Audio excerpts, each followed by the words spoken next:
Mi nieto de 12 años se inclinó discretamente en la mesa y me susurró algo al oído que me heló la sangre.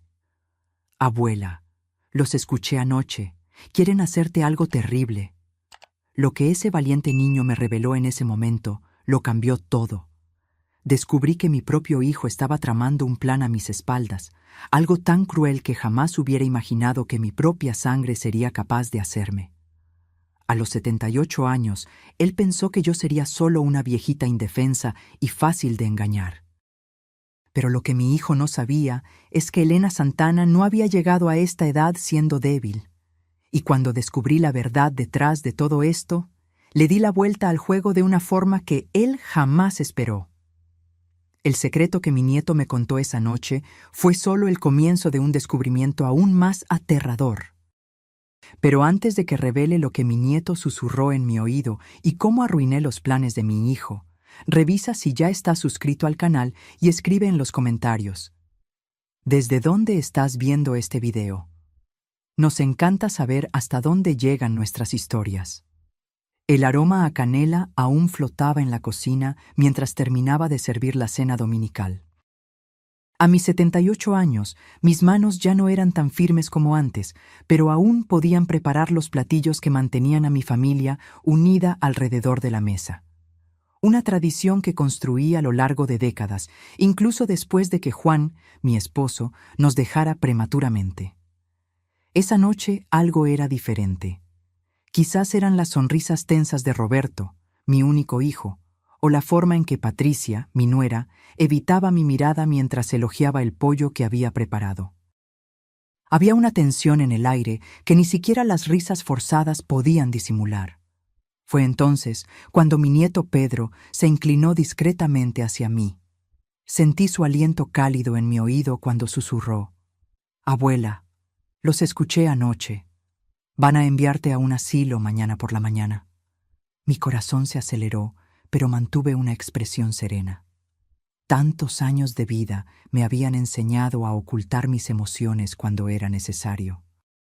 Miré alrededor de la mesa y me di cuenta de las señales que antes no había notado: las miradas esquivas, las conversaciones que se interrumpían cuando yo entraba a la habitación, los susurros al teléfono.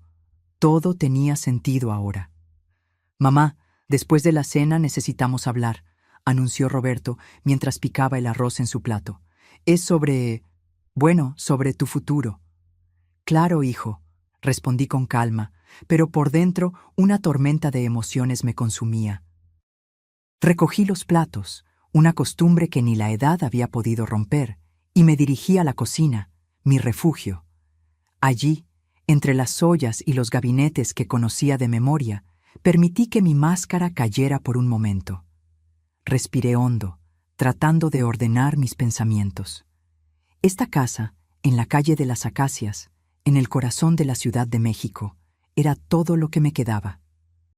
Cada rincón guardaba un recuerdo: el primer paso de Roberto, los cumpleaños celebrados, las noches en las que Juan y yo nos quedábamos despiertos planeando nuestro futuro.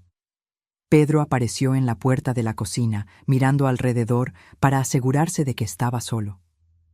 «Abuela, ¿escuchaste lo que te dije?». Me arrodillé para estar a su altura, ignorando el dolor en mis rodillas. «Sí, mi amor. ¿Sabes algo más?». Asintió con seriedad. «Hablaron de un lugar llamado Vila Dourada. Y mamá dijo que van a vender la casa». Sentí como si el suelo se hubiera abierto bajo mis pies. Mi casa, el hogar que Juan había comprado con tanto sacrificio en los 70, donde habíamos construido toda una vida, el último pedazo de él que aún me quedaba. Después de la cena, cuando todos se fueron, subí a mi habitación con el corazón pesado. La casa parecía extrañamente silenciosa, como si las paredes supieran lo que se avecinaba. Abrí el cajón de la cómoda donde guardaba mis documentos personales y allí estaban. Papeles que no recordaba haber visto antes. Con manos temblorosas, tomé el primer documento. Era un contrato para una residencia de ancianos llamada Vila Dourada, con fecha de ingreso para el siguiente lunes, mañana, y la firma de Roberto Santana como responsable. El segundo papel fue el que me hizo tambalear: un contrato de venta de la casa con mi propia firma. ¿Cómo era esto posible? No recordaba haber firmado nada de esto. Entonces, como un rayo, la memoria regresó. Hace 3 meses, Roberto había llegado con una pila de papeles, diciendo que eran actualizaciones del seguro de salud y documentos del banco. Había firmado sin leer, confiando ciegamente en mi hijo. ¡Qué vieja idiota y confiada!, susurré para mí misma. Pero Elena Santana no había sobrevivido 78 años de vida, incluyendo una infancia pobre, un matrimonio difícil y la crianza de un hijo sola tras la muerte prematura de su esposo, siendo débil. Bajé a la sala y llamé a la única persona en la que aún podía confiar. El doctor Augusto Pereira, el abogado que se había encargado de los papeles cuando Juan murió. Su voz sonó preocupada cuando le expliqué la situación. Después de analizar los documentos que le envié por WhatsApp, la noticia fue devastadora. Los papeles eran legalmente válidos. El poder notarial que había firmado hacía 3 meses le daba a Roberto el poder de tomar decisiones sobre mis cuidados de salud y mi patrimonio. Él dijo que era solo para el seguro de salud, murmuré, sintiendo las lágrimas que intentaba contener. Lo sé, mi querida. Lamentablemente, esto es más común de lo que te imaginas, dijo Augusto. Pero escucha bien, aún no es demasiado tarde. Esa noche fue la más larga de mi vida. Acostada en la cama, mirando al techo, repasé cada momento vivido con Roberto. ¿Dónde había fallado en su crianza? ¿Cómo ese niño dulce que había acunado en mis brazos se había convertido en un hombre capaz de traicionar a su propia madre? Recordé cuando se enfermó a los 7 años, con fiebre alta, y yo pasé noches enteras poniéndole compresas frías en la frente. Recordé sus primeras decepciones amorosas, cuando se sentó a mi lado buscando consuelo. Recordé cómo sostuve su mano cuando nació Pedro, y vi en sus ojos el mismo amor que yo sentía por él. Y ahora, este mismo hijo planeaba enviarme a un asilo y vender mi casa. El único lugar que conocía como hogar. Las primeras luces de la mañana me encontraron aún despierta, con los ojos ardiendo y un plan formado en mi mente. Si querían guerra, tendrían guerra. Elena Santana podría tener 78 años, pero aún sabía cómo luchar. A las 6 de la mañana me levanté y tomé un baño prolongado, dejando que el agua caliente aliviara la tensión de mis músculos. Me puse mi conjunto azul marino, el que usaba en ocasiones especiales como bodas y graduaciones. Si iba a una batalla, estaría bien presentada. Me recogí el cabello canoso en un moño firme y me puse lápiz labial rojo, una pequeña rebeldía contra el estereotipo de la viejita indefensa. La oficina del doctor Augusto estaba en el centro de la ciudad, en un edificio antiguo con un elevador que hacía ruidos inquietantes. Cuando entré a su oficina, él ya me estaba esperando con una expresión seria detrás de sus lentes de lectura. Elena, investigué la situación financiera de Roberto durante la madrugada, dijo, ajustándose los lentes. Tu hijo le debe casi 200,000 pesos a prestamistas, deudas de juego, apuestas deportivas, casinos clandestinos. La situación es crítica. Me sentí mareada. Las piezas del rompecabezas comenzaban a encajar. Por eso necesita el dinero de la casa. Exacto, y por el valor que se ofrece, muy por debajo del mercado, apuesto a que es alguien conocido de esos prestamistas quien quiere comprar. Dios mío, Elena, tu hijo no solo te está traicionando, se está involucrando con gente muy peligrosa. No era solo una traición personal, era algo mucho más oscuro. Roberto no solo me estaba enviando a un asilo para deshacerse de mí, me estaba usando como una pieza en un esquema criminal. ¿Qué vamos a hacer, doctor? Augusto sonrió por primera vez esa mañana. Vamos a usar sus propias armas contra él. El plan era simple. Yo volvería a casa y fingiría no saber nada. Cuando Roberto llegara para llevarme al asilo, tendríamos una sorpresa preparada para él. Augusto había contactado a las autoridades presentando pruebas de las actividades sospechosas relacionadas con la venta de la casa. Cuando regresé a casa, me senté en la mecedora del porche, observando el jardín que Juan había plantado décadas atrás. Las rosas estaban floreciendo, ajenas al drama que se desarrollaba. Traté de encontrar paz en la sencillez de esas flores, en la persistencia de la naturaleza que continúa su ciclo independientemente de los dramas humanos. El teléfono sonó a las 10 de la mañana. «Mamá, soy Roberto. Necesito pasar más temprano hoy. Tenemos algunas cosas que resolver». «Claro, hijo. Aquí estaré. Y mamá, quiero que sepas que esto no es fácil para mí tampoco, pero es lo mejor para ti». La hipocresía en su voz era tan transparente que casi me río. «Lo sé, Roberto. Siempre has querido lo mejor para mí». Una hora después, escuché el auto estacionarse. Roberto llegó acompañado de Patricia. Tenían expresiones solemnes, como si fueran a un funeral. Abrí la puerta con una sonrisa temblorosa, interpretando el papel de la madre frágil y desinformada. «Mamá, tienes que sentarte. Tenemos algo importante de qué hablar». Obedecí, sentándome en el sofá donde tantas veces le había contado historias a Roberto cuando era niño. «Mira, no es fácil decir esto, pero ya no puedes vivir sola», comenzó él. «Ayer mismo olvidaste la estufa encendida y la semana pasada no recordabas dónde habías puesto las llaves». Fruncí el ceño, genuinamente confundida. «No recuerdo haber olvidado la estufa encendida. ¿Ves? Eso confirma lo que estoy diciendo». Roberto intercambió una mirada con Patricia. «Por eso encontramos un lugar maravilloso. Vila Dourada. Es una residencia de ancianos de alto nivel». «Pero a mí me gusta mi casa». «Mamá, te va a encantar. Hay enfermeras las 24 horas, actividades recreativas, otros ancianos para hacer amigos». Patricia intentó sonar amable. «Y la casa, bueno, es muy grande para ti sola. La vamos a vender y el dinero financiará tus cuidados». Sentí que mi sangre hervía, pero continué con la farsa. «Pero esta casa tu padre la construyó con tanto cariño». «Mamá, papá también querría lo mejor para ti».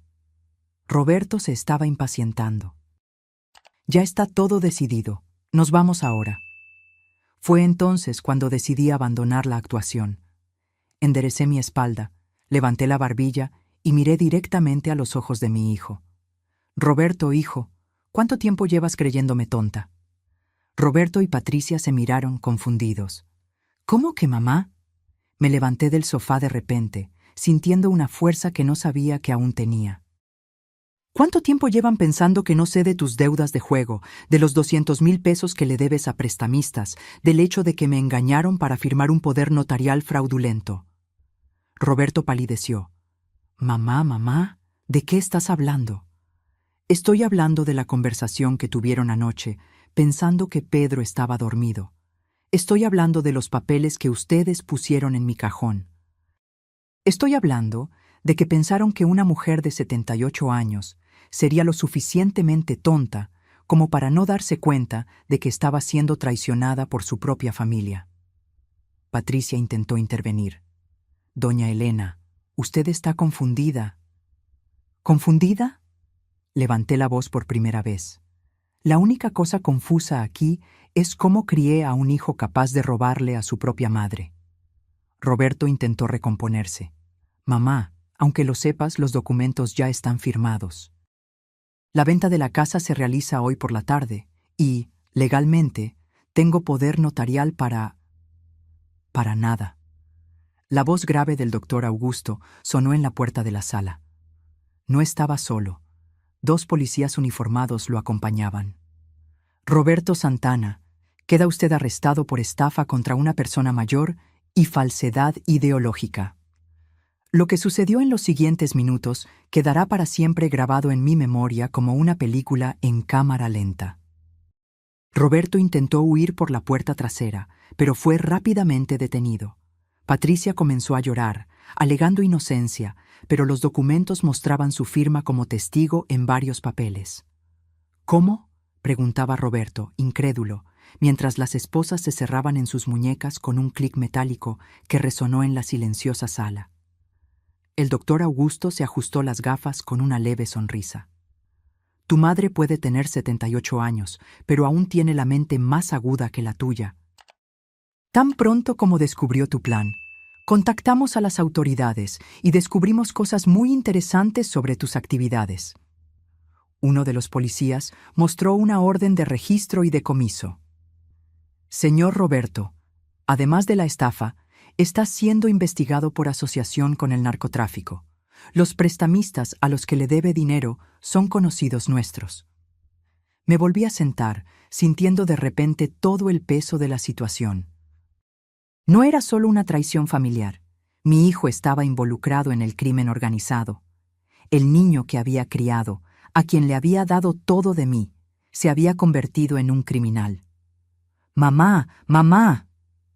Roberto intentó acercarse, pero fue impedido por los policías.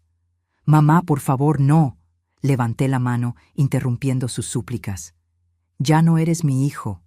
Mi hijo murió el día en que decidiste tratarme como basura». Las palabras salieron duras, cortantes, pero necesarias. Por dentro, mi corazón se partía en 1000 pedazos, pero no podía mostrar debilidad. No ahora. Mientras Roberto y Patricia eran escoltados hacia la salida, noté una pequeña figura parada en la puerta. Pedro estaba allí, con los ojos muy abiertos y llenos de lágrimas.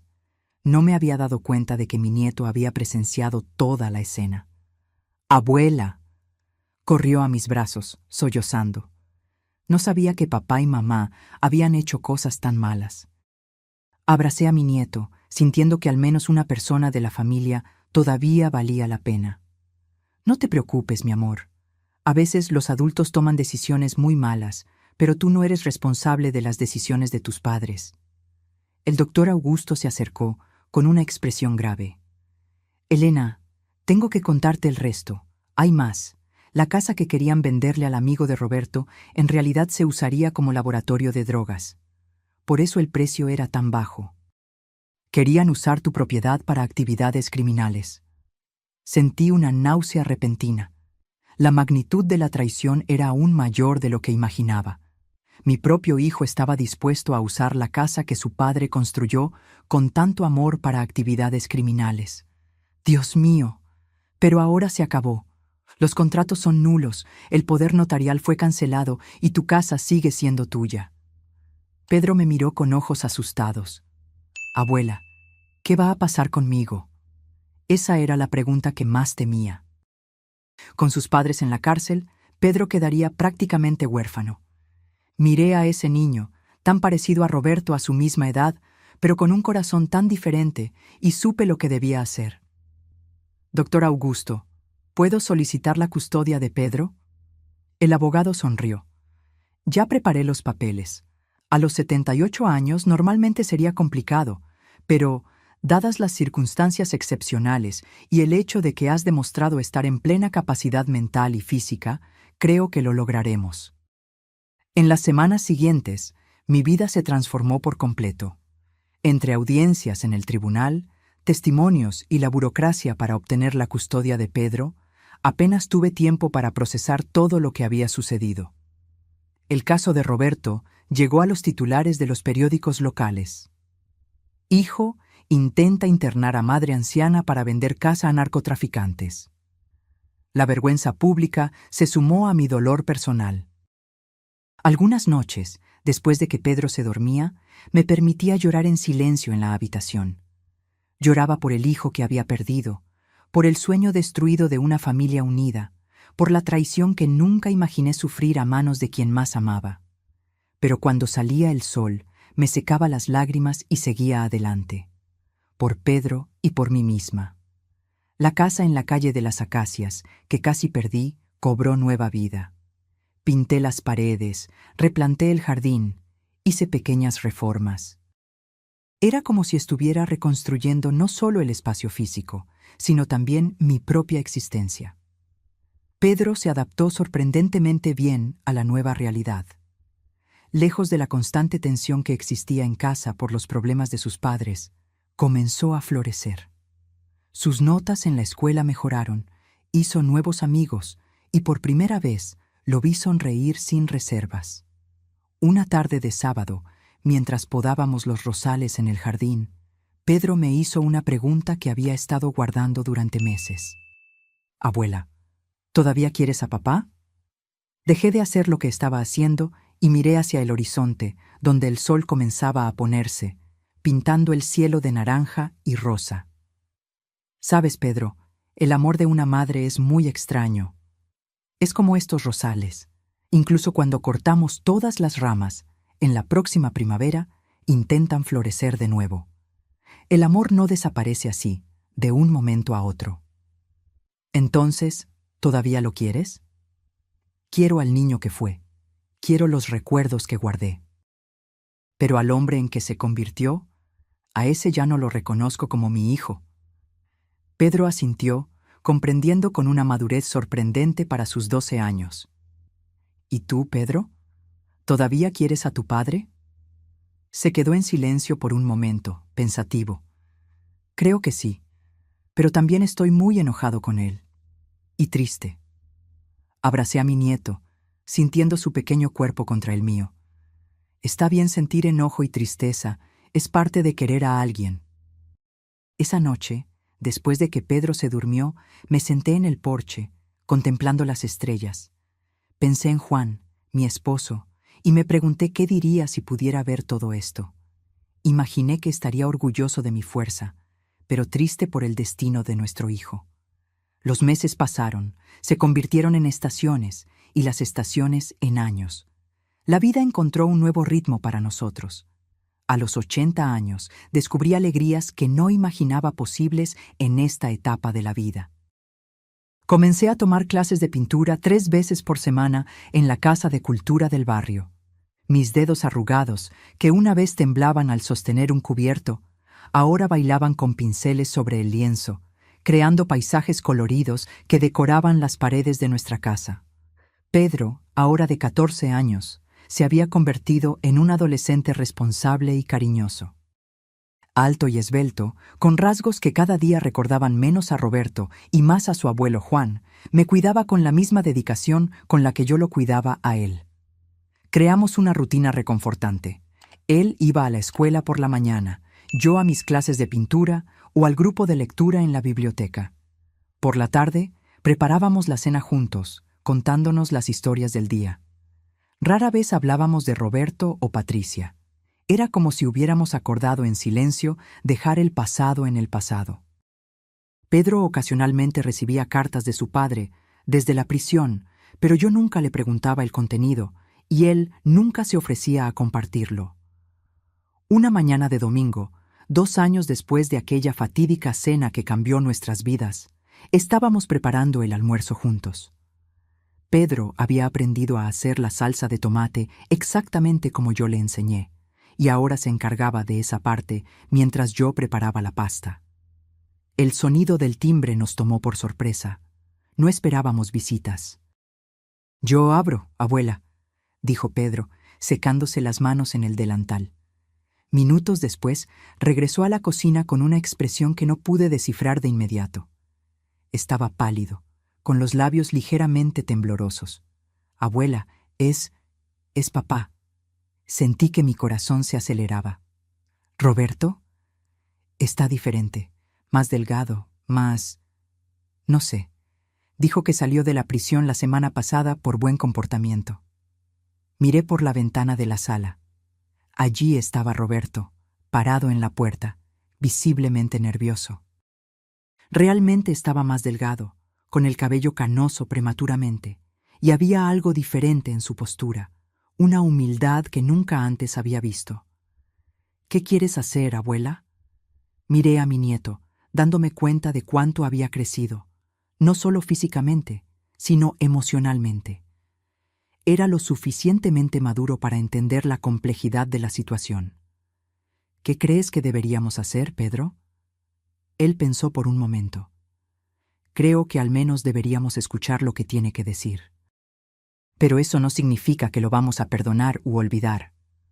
Juntos caminamos hacia la puerta. Roberto estaba visiblemente emocionado al vernos. Sus ojos, tan parecidos a los míos, estaban llorosos. «Mamá, Pedro». Su voz era casi un susurro. Mantuve mi voz neutral, protegiendo mi corazón. Roberto, yo no sé ni por dónde empezar. Sé que no tengo derecho a estar aquí. Sé que no merezco ni que me miren, pero... Pedro se cruzó de brazos, protector conmigo.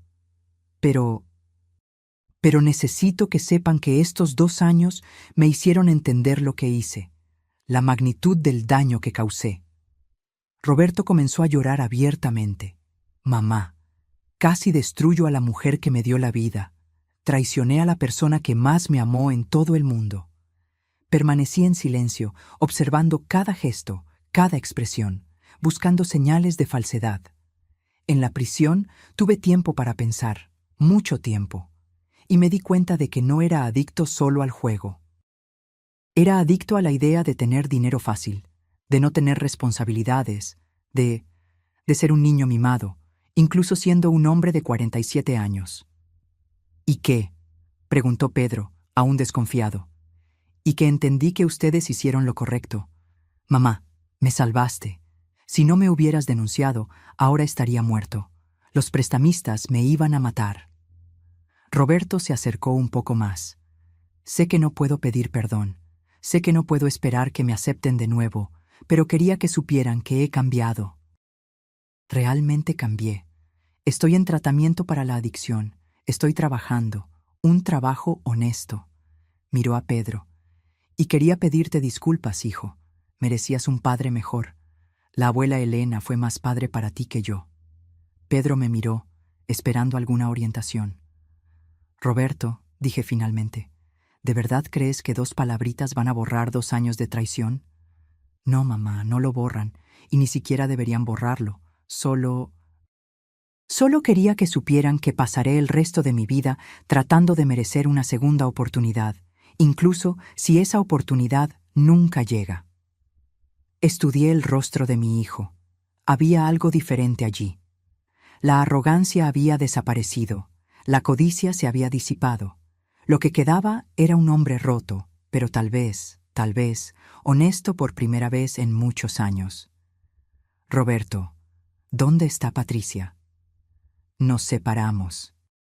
De hecho, ella pidió el divorcio tan pronto como salió de la prisión. Dijo que no quería saber más de mí. Roberto bajó la cabeza. Y tenía razón. Destruí a nuestra familia. Para mi sorpresa, Pedro dio un paso al frente. «Papá, ¿quieres almorzar con nosotros hoy?» Miré a mi nieto, sorprendida, pero continué. «Pedro, eso no significa que todo esté bien. Eso no significa que lo perdonemos». «Lo sé, abuela». Me volví hacia Roberto. «Eso solo significa que tal vez puedas comenzar a merecer nuestro perdón». Roberto comenzó a sollozar. «Gracias, hijo. Gracias, mamá». Abrí la puerta por completo. «Entra, Roberto. Pero deja algo muy claro. Esta sigue siendo mi casa y Pedro sigue bajo mi custodia. Si quieres volver a ser parte de esta familia, será bajo mis condiciones». «Sí, mamá, como quieras». El almuerzo de ese domingo fue el más extraño que hemos tenido. Pedro hablaba sin parar, tratando de llenar el silencio incómodo entre Roberto y yo. Mi hijo comía lentamente, saboreando cada bocado como si fuera la primera comida decente en años, y tal vez lo era. «Esta pasta está increíble, mamá», dijo en un momento dado, exactamente como la recordaba. Asentí sin decir nada. Una parte de mí quería creer que había cambiado, que el tiempo en la cárcel lo había transformado. Pero otra parte, más cautelosa, más herida, me recordaba que confiar ciegamente ya me había costado demasiado caro. Después del almuerzo, mientras Pedro lavaba los platos, Roberto me pidió que habláramos a solas en el porche. Nos sentamos en las mecedoras, como lo hacíamos cuando era niño, y yo le contaba historias antes de dormir. «Mamá, sé que las palabras no significan nada ahora», comenzó. «Pero quiero que sepas que llevo 1 año y medio limpio. Ya no juego, ya no bebo. Estoy trabajando en un taller mecánico cerca de la prisión. El dueño contrata a exconvictos. Les da una segunda oportunidad». «¿Y qué esperas ahora, Roberto? ¿Que te abra los brazos y te diga que todo está bien?» ¿Que olvide que intentaste internarme en un asilo y vender mi casa a narcotraficantes? Él negó con la cabeza. No, mamá, no espero nada. Solo quería poder ver a Pedro de vez en cuando y saber cómo estás. Tal vez algún día merecer tu perdón. Miré el jardín, a los rosales que había podado con Pedro, ahora cargados de flores rojas. ¿Sabes qué fue lo que más me dolió, Roberto? No fue la traición en sí, fue darme cuenta de que ya no me veías como tu madre, como un ser humano. Yo era solo un estorbo, un obstáculo entre tú y el dinero. Lo sé, susurró, y me odio por eso todos los días. Nos quedamos en silencio por un largo tiempo, solo el crujido de las mecedoras llenando el aire. Puedes ver a Pedro los domingos, dije finalmente, aquí, en esta casa, mientras yo esté presente. Si él quiere verte, claro. Gracias, mamá, es más de lo que merezco. ¿Y Roberto? Sí, si en algún momento siento que estás siendo una mala influencia para él, o que nos estás mintiendo de nuevo, estarás fuera de nuestra vida para siempre. ¿Entendido? Entendido, perfectamente. Esa noche, después de que Roberto se fue, Pedro y yo tuvimos una larga conversación. Le expliqué que perdonar no significa olvidar o permitir que te lastimen de nuevo. Le expliqué que las personas pueden cambiar, pero que la confianza, una vez rota, tarda mucho en reconstruirse, si es que alguna vez lo hace. ¿Cómo sabremos si realmente ha cambiado, abuela?, preguntó Pedro, con los ojos llenos de esperanza y miedo al mismo tiempo. No lo sabremos, mi amor. Observaremos, le daremos pequeñas oportunidades y protegeremos nuestros corazones mientras él intenta demostrar que merece nuestra confianza.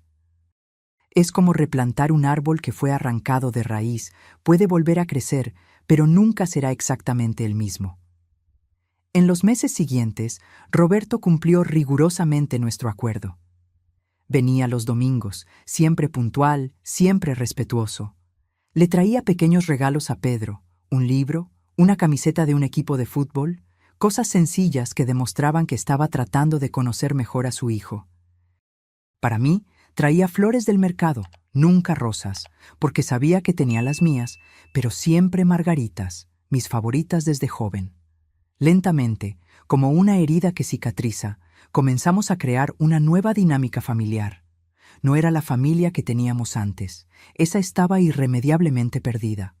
Era algo nuevo, construido sobre las ruinas del pasado, pero con cimientos más sólidos, honestidad, respeto, límites claros. Un domingo, casi un año después de su regreso, Roberto llegó con una expresión diferente. Parecía nervioso, pero de una manera buena, como alguien a punto de compartir una noticia importante. «Mamá, Pedro, tengo algo que contarles», dijo durante el almuerzo.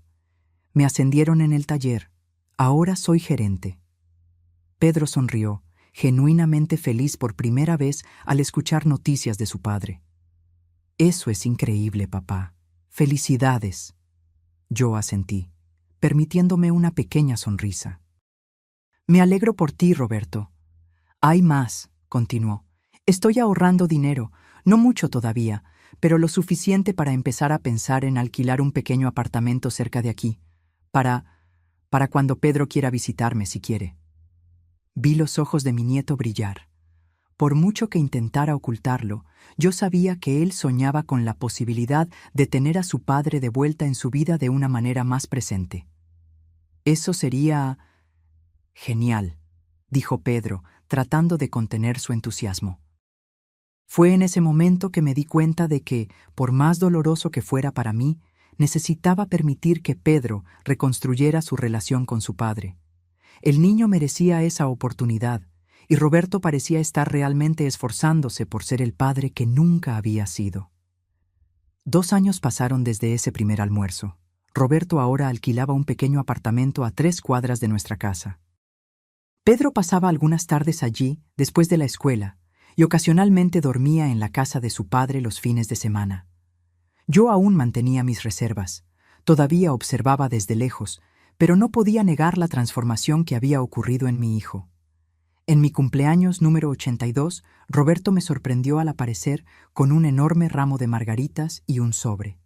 «¿Qué es esto?», pregunté, desconfiada. «Ábrelo, mamá». Dentro había un certificado. Roberto había completado un programa de 2 años para ser consejero en adicciones. Ahora, además del trabajo en el taller, era voluntario 2 noches por semana en un centro de recuperación ayudando a otros adictos al juego. «Quiero retribuir, mamá», explicó con los ojos llorosos. «Quiero ayudar a las personas que están en el mismo agujero en el que yo estuve. Quiero que algo bueno salga de toda esta tragedia». Sentí un nudo en la garganta. Por primera vez en años, vi en el hombre frente a mí rasgos del niño que había criado, el niño de buen corazón que se había perdido en el camino. Esa noche, después de que todos se fueron y la casa se quedó en silencio, me senté en el porche, contemplando las estrellas como hacía a menudo. Pensé en todo lo que había sucedido en los últimos 4 años, la traición, la prisión, el lento y doloroso proceso de reconstrucción. Si alguien me hubiera dicho, en aquella noche fatídica en que Pedro me susurró el plan de Roberto, que algún día estaría considerando perdonar a mi hijo, me habría reído de la ingenuidad. Y, sin embargo, aquí estaba yo, a los 82 años, aprendiendo que el perdón no es un evento, sino un proceso, lento, doloroso, imperfecto. Nunca olvidaría lo que Roberto había hecho. La cicatriz de esa traición siempre estaría conmigo, al igual que las arrugas en mi rostro, marcas de una vida larga y no siempre fácil. Pero tal vez, solo tal vez, había espacio en mi corazón para algo más que el rencor. No la confianza ciega que una vez deposité en él, sino una nueva forma de relación, construida sobre bases más realistas. En mi siguiente cumpleaños, cuando cumplí 83 años, hice algo que nunca imaginé volver a hacer. Invité a Roberto a cenar en casa, no solo como padre de Pedro, sino como mi hijo. Cuando entró, vi sus ojos llenarse de lágrimas al notar que había puesto en la pared una foto antigua. Él, a los 10 años, sonriendo junto a Juan y yo, frente a esta misma casa. «Gracias, mamá», susurró cuando me abrazó. «No estoy diciendo que todo esté perdonado», respondí. «Solo estoy diciendo que estoy dispuesta a intentar recordar no solo el mal que hiciste, sino también el bien que puedes hacer de ahora en adelante». 4 años después de aquella noche en que descubrí la traición de mi hijo, aprendí que la vida rara vez nos ofrece finales perfectos. No hay garantías de que Roberto nunca más me decepcionará, así como no hay garantías de que Pedro crecerá sin cicatrices de esta experiencia. Pero a los 83 años, finalmente entendí que la fuerza no está en evitar ser lastimado, sino en cómo te levantas después de la caída. Y yo me levanté. Muchas veces. Construí una nueva vida para mí y para mi nieto. Redescubrí viejas pasiones y descubrí nuevas. Me demostré a mí misma y al mundo que la edad es solo un número, que la vulnerabilidad no es lo mismo que debilidad, y que incluso los corazones más heridos pueden, eventualmente, encontrar espacio para sanar. Cuando la gente me pregunta cómo logré superar todo esto, siempre respondo lo mismo. La vida es demasiado corta para vivir atrapada en el pasado. Prefiero usar el tiempo que me queda construyendo recuerdos que valgan la pena ser recordados. Y así sigo, día tras día, meciéndome en la silla del porche, observando las rosas que florecen en el jardín, agradeciendo la sabiduría que solo los años pueden traer. La sabiduría de saber que el perdón no es un regalo que le damos a los demás, sino un regalo que nos damos a nosotros mismos. Porque al final, lo que importa no es cuánto tiempo viviste, sino cómo elegiste vivir cada día que te fue dado. Y yo elegí vivir con dignidad, con coraje y, eventualmente, con un corazón capaz de perdonar sin olvidar. Esta es mi verdadera herencia, no la casa en la calle de las acacias, sino las lecciones que dejaré para Pedro y para todos los que conozcan mi historia. Ahora, si te gustó esta historia, haz clic en el próximo video que aparece en la pantalla, porque en él hay una historia de traición y revancha como nunca antes la habías visto.